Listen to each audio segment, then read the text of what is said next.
人的身体为地、水、火、风四大合合而成，在死亡时，地、水、火、风会逐一分离，四大全部分解后，此人即死亡。身体骨头坚硬的部分属于地大，身上流动的液体属于水大，体温的暖度属于火大，气息的流动属于风大。地、水、火、风这四大是遍满大千世界的，所以称为大。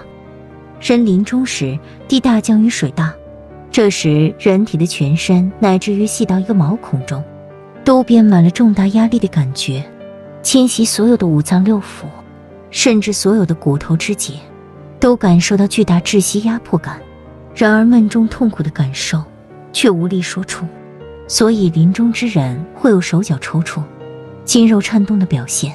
这就是地大在分解的现象。水大降于火大时，则全身感受寒气逼人，动入骨髓，连五脏六腑的肉都在颤抖，肝肠也像冰冻在雪中般的寒冷，身体内外寒霜相互侵袭，炉火都难以除去这个痛苦，感受像赤裸的身躯躺卧在冰雪中，但却只字都难以说出其苦。此时外表显现脸色灰白，喘气颤抖，此为水大在分解的表现。当火大降于风大时，身体的机能一大半都退失了，抵抗力更为薄弱，则感受更为痛苦了。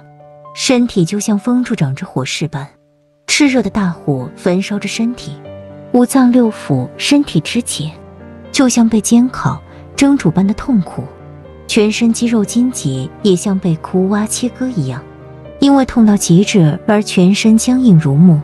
此时外在表现脸通红，神识昏昧，呼出的气长而吸入的气短，此为火大分解的现象。当风大开始分离时，这时病人的身体忽然感受到像是被极狂烈的风吹一般，吹裂拆解自己的身体，破碎如尘埃，身体感受到肢节粉碎的极致痛苦。这时地、水、火、风四大皆已分解涣散，眼耳鼻舌身意六根都已败坏，